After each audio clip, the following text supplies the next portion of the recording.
지금까지 지내온 것 주의 크신 은혜라. 한이 없는 주의 사랑 어찌 이루 말하랴. 자나깨 난 주의 손이 항상 살펴주시고 모든 일을 주 안에서 형통하게 하시네. 몸도 맘도 연약하나 세임받아 살았네.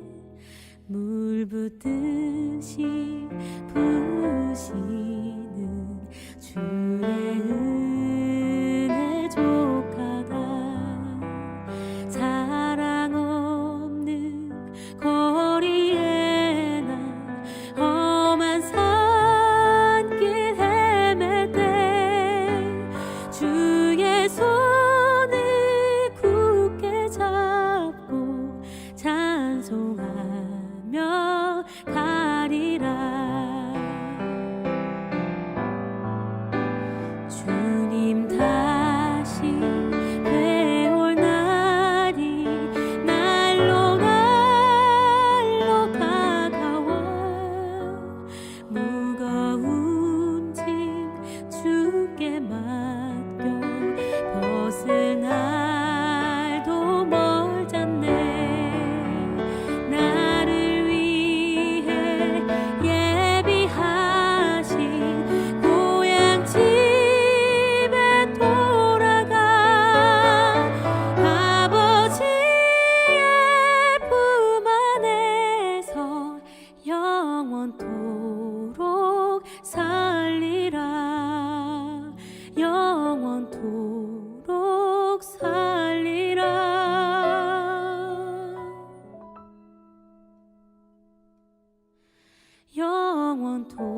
영원토록 살리라.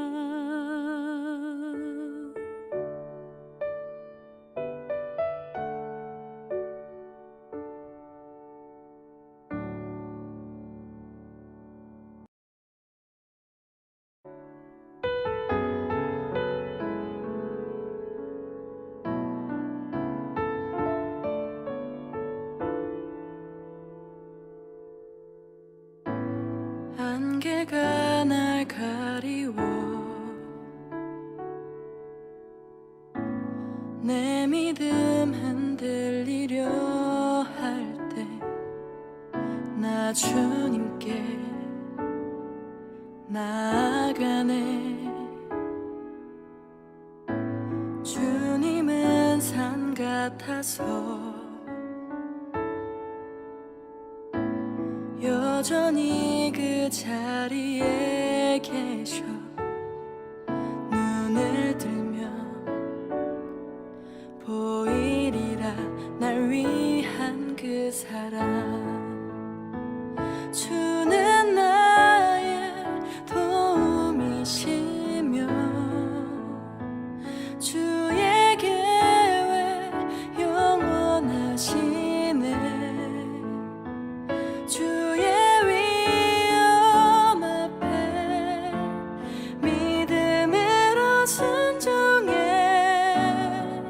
예배드리리. 주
계시며 주가 항상 함께 하시네 주의 사랑 안에 믿음으로 순종해 예배드리리 주는 나의 도움이시며 주의 계획 영원하시네 주의 위엄 앞에 믿음으로 순종해 예배드리리 주님께서 날 이끄시며 주가 항상 함께 하시네 주의 사랑 안에 믿음으로 순종해 예배드리리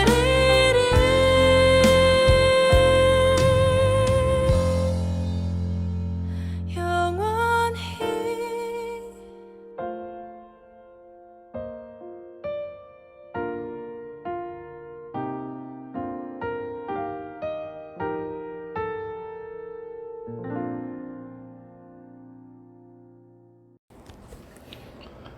(7월 5일) 6.19 기도회의 자리에 나오신 한 분 한 분을 주님의 이름으로 환영합니다. 오늘 본문의 말씀은 시편 31편 1절에서 8절까지입니다. 시편 31편은 다윗이 기록한 시로 1절에서 8절, 9절에서 24절 크게 두 부분으로 나뉘는데 한 편의 시지만 두 부분에서 따로따로 구원의 요청과 감사가 반복되고 있어서 두 부분으로 나누고 오늘 본문은 앞부분 1절에서 8절까지만 참고하도록 하겠습니다. 제가 본문 말씀을 먼저 읽겠습니다. 1절 여호와여 내가 주께 피하오니 나를 영원히 부끄럽게 하지 마시고 주의 공의로 나를 건지소서. 내게 귀를 기울여 속히 건지시고 내게 견고한 바위와 구원하는 산성이 되소서. 주는 나의 반석과 산성이시니 그러므로 주의 이름을 생각하셔서 나를 인도하시고 지도하소서. 그들이 나를 위하여 비밀이 친 그물에서 빼내소서. 주는 나의 산성이시니이다. 내가 나의 영을 주의 손에 부탁하나이다. 진리의 하나님 여호와여 나를 속량하셨나이다. 내가 허탄한 거짓을 숭상하는 자들을 미워하고 여호와를 의지하나이다. 내가 주의 인자하심을 기뻐하며 즐거워할 것은 주께서 나의 고난을 보시고 환난 중에 있는 내 영혼을 아셨으며 나를 원수의 수중에 가두지 아니하셨고 내 발을 넓은 곳에 세우셨음이니이다. 아멘. 본문의 말씀을 좀 풀어서 보면은 우선 1절에서 여호와여 내가 주께 피하오니 하는 것은 우리가 어려운 때 피하는 대상이나 장소는 내가 의지할 수 있는 대상이나 장소라는 것입니다. 주께 피한다는 구절은 시편의 여러 곳에서 반복되고 있는 구절인데 다윗에게 여호와만이 자신을 구해주시는 존재임을 우리가 알 수 있습니다. 즉 하나님은 그분의 의, 약속의 말씀을 따라서 우리를 구원하시고 보호하신다는 것입니다. 2절에서 내게 귀를 기울여 속히 건지시고 하는 것은 하나님은 우리의 머리털 한 올 한 올도 세시고 늘 우리를 세심히 보살핀다는 것을 볼 수 있습니다. 3절에서 주는 나의 반석과 산성이시니 이 말씀은 하나님은 나의 구원자이시므로 그분은 그 의로 나를 인도하시고 나는 하나님의 의의 길을 걷도록 말씀으로 인도하신다는 것입니다.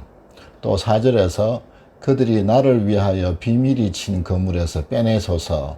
하나님은 대적들이 나를 잡기 위하여 비밀이 친 그물과 올무에서, 즉 올무에서 빼내어 주신다는 것입니다. 즉 하나님은 나의 보호자이시고 산성이 되십니다. 5절은 내가 나의 영을 주의 손에 부탁하나이다. 진리의 하나님 여호와여 나를 속량하셨나이다 했는데 나의 영을 여호와 하나님께 부탁하고 하나님은 나를 속량, 즉 구원하셨다는 것입니다.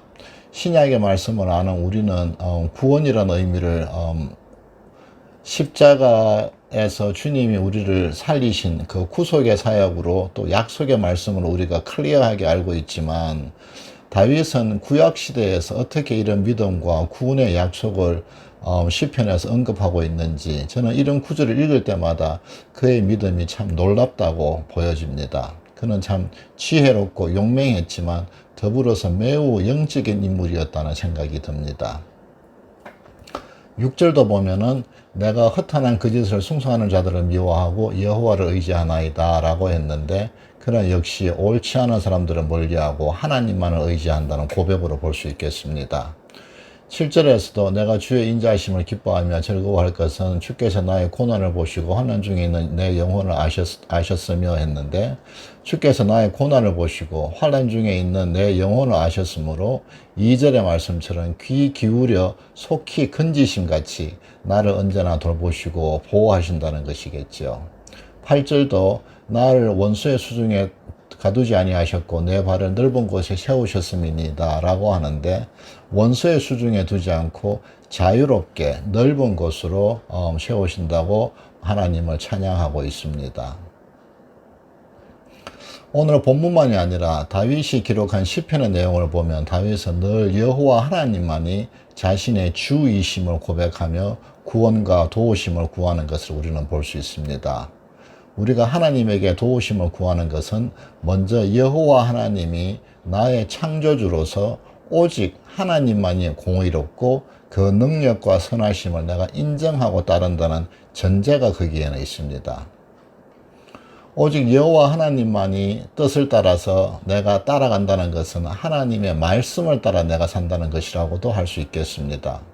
왜냐하면 하나님의 선하심을 내가 인정함으로 그분의 선한 뜻을 따라 내가 살 때 하나님은 나를 보호하시고 지키신다는 약속이 하나님과 나 사이에는 있는 것입니다.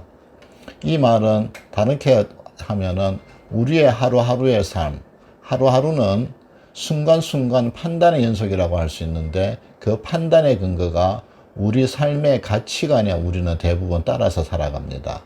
즉 옳고 그름과 우선순위 등으로 우리가 말하지만 결국은 나에게 어느 쪽이 유익한지가 우리의 판단의 근거가 된다고 할 수 있겠습니다. 그 판단의 근거가 세상적인 유익이 아니라 하나님의 말씀이라는 것입니다. 다른 사람이나 세상의 기준으로 볼 때는 어리석고 손해인데, 우리는 하나님의 말씀이기 때문에 당장에는 세상적인 판단으로는 손해처럼 보여도 그 말씀을 따라서 살아간다는 것입니다. 초대교회의 기록을 보면은 요한을 제외한 모든 사도들이 순교를 했고, 기독교 역사의 수많은 믿음의 사람들이 신앙을 지키기 위해서 감수한 희생의 기록들이 있습니다. 그리고 우리들도 사실은 날마다 목숨이 오가는 순교는 아니지만 일상생활에서도 갈등과 어려운 선택을 하면서 살아가고 있습니다.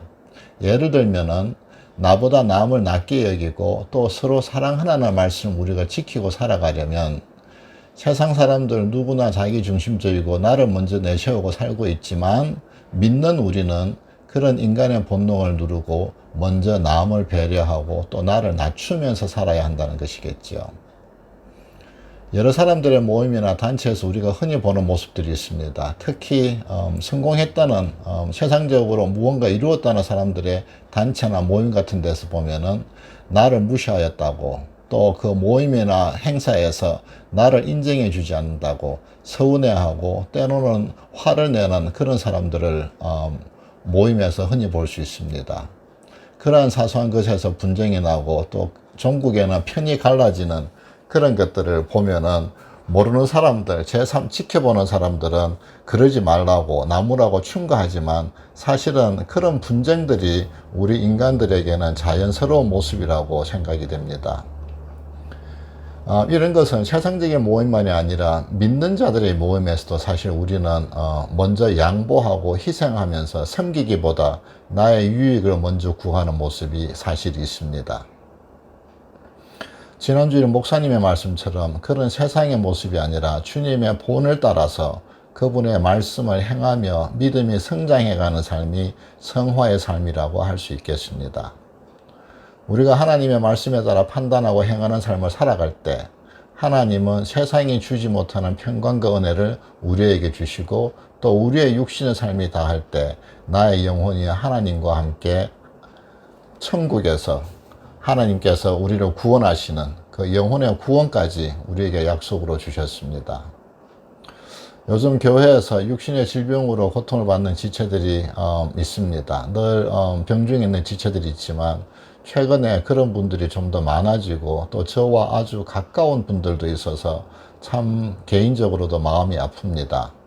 하지만 우리는 이런저런 세상의 고난이나 어려움 속에서도 감사하며 주님의 평강으로 세상의 것들을 이길 수 있는 힘은 하나님을 의뢰하는 믿음, 그것을 믿는 사람이 세상 사람과 다른 어쩌면 그것이 믿음의 신비가 아닌가 싶습니다.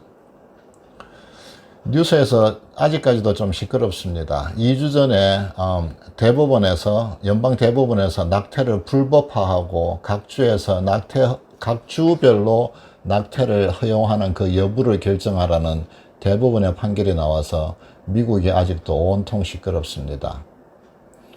낙태를 불법화하는 주에 사는 종업원이 낙태를 위해서 그 낙태가 합법적인 다른 주로 가서 낙태를 하는 경우 그 비용을 회사에서 지불해 주겠다고 발표하는 대기업들도 있습니다. 신문에 그렇게 나오고 있습니다. 이제 노스캐롤라이나도 낙태를 허용하느냐 아니면 불법화하느냐로 시끄럽습니다. 아직 노스캐롤라이나 정해지지 않았는데, 그래서 낙태는 지금 총기 규제와 같이 미국 사회가 극명하게 나뉘는 쟁점이 되고 말았습니다. 생명은 어떤 경우에도 하나님이 주신 것이기 때문에 낙태를 허용할 수 없다는 보수적인 지지자들과 또 낙태는 나의 선택이고 또 강간으로 의도치 않은 임신을 했는데도 낙태를 불허하는 것이 옳으냐는 진보적인 지지자들의 의견이 지금 부딪히고 있는 것입니다. 논쟁의 예가 되는 그 example이 강간으로 인한 임신과 낙태로 아주 극단적인 경우를 우리가 말하기도 하지만 우리는 우리의 삶을 어떤 시각으로 보느냐에 따라서 우리의 삶과 삶의 선택과 그 걸어가는 길이 극명하게 달라질 수 있습니다. 우리가 고난 중에서도 그 길을 인도하시는 이는 여호와이심을 믿고 그분의 선하심을 믿으면은 우리는 환난, 오늘 지금 나에게 있는 이 환난과 고난 너머에 있는 소망을 믿음으로 본므로 고난 중에서도 즐거워할 수 있고 또 내 삶의 주체가 나라고 믿는다면, 나 자신이 내 삶의 주체라고 믿는다라면은 우리는 나의 판단에 따라서 순간순간 이해득실을 따지면서 하나님의 의와 또는 말씀과는 상관없이 이 삶을 살아갈 것입니다. 우리는 내가 세상에 속한 사람이 아니고 하나님의 사람이라고 내가 믿음의 고백을 할 수 있다면 우리는 그 믿음이 입술의 고백으로 그치지 않을 것입니다. 믿음은 세상의 이해득실이 아니라 또 나의 옳고 싫음이 아니라 여호와 하나님, 주님의 말씀에 비추어 판단하고 그렇게 순간순간 하루하루 경험해가는 하나님의 인도하심과 은혜가 나를 믿음의 사람으로 성장하도록 만든다는 것입니다.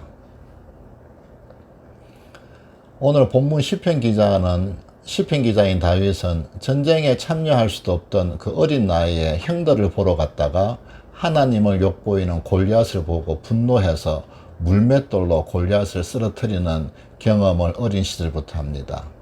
그리고 전쟁을 할 때마다 먼저 하나님께 내가 나아가리이까 하고 여호와께 물었고 여호와가 너의 적을 너의 손에 붙이리라는 그 약속을 따라서 모든 싸움을 이김으로 그 전쟁을 이김으로 온전히 하나님을 신뢰하는 믿음의 사람이 된 것입니다.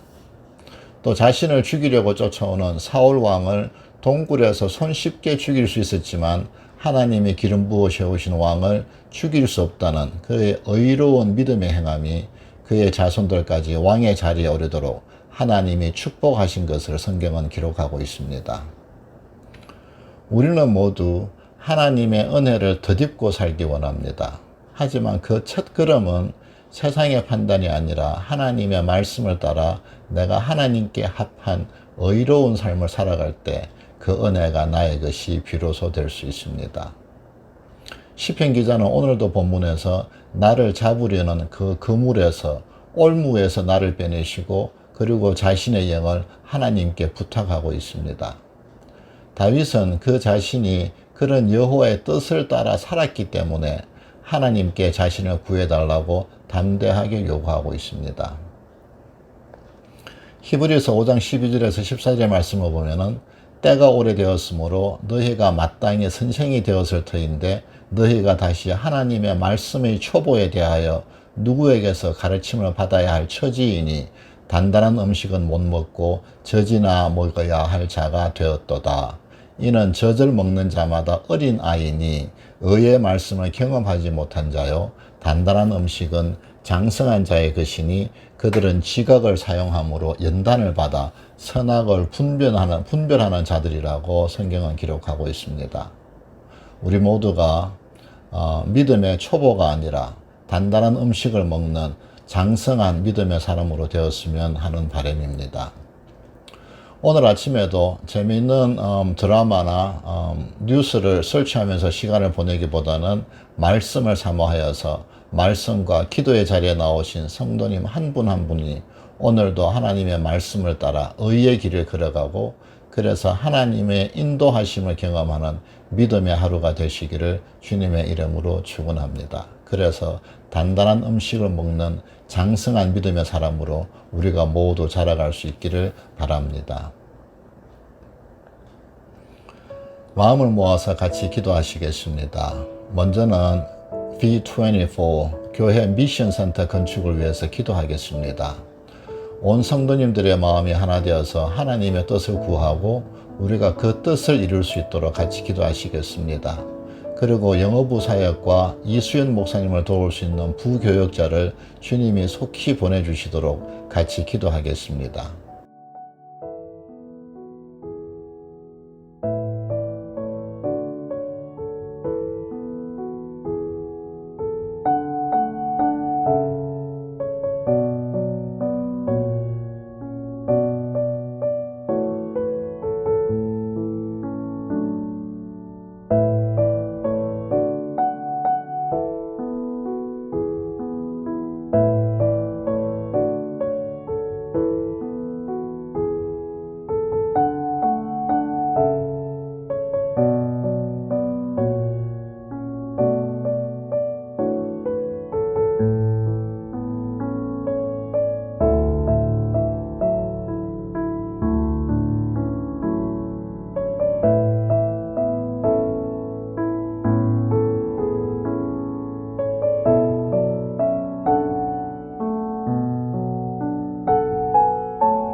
두 번째는 우리 교회 여름 사역과 병중에 있는 지체들을 위해서 기도하겠습니다. 말씀 묵상과 이단 연구 세미나, 구주의 사랑의 축제 준비, 여름 성경학교 등 여러 교회 사역들이 진행되거나 또 준비 중에 있습니다. 말씀을 전하시는 목사님, 또 담당 사역자들, 하나님이 주시는 은혜와 능력으로 사역을 감당하고 많은 말씀과 구원의 열매를 맺을 수 있도록 기도해 주시기 바랍니다.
마지막으로는 세상을 위해서 기도하겠습니다. 낙태 문제, 동성애 문제, 총기 규제 등으로 혼란스러운데 하나님의 말씀으로 세우신 미국 이 나라가 복음으로 말씀으로 회복되도록 기도하겠습니다. 또 우크라이나 전쟁으로 무고한 생명이 희생되고 있고 또 우리의 탐욕으로 말미암아서 인플레이션으로 세계 경제가 어려움에 빠져들고 있습니다. 분쟁과 탐욕으로 가득한 세상이 하나님의 의로 회복되도록 기도하겠습니다. 또 이 완악한 세상의 땅끝에서 복음을 들고 헌신하시는 선교사님들, 그들이 전하는 복음의 은혜가 땅끝에서부터 이 세상을 변화시키도록 같이 기도하겠습니다.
주님이 가르치신 기도로 마치도록 하겠습니다.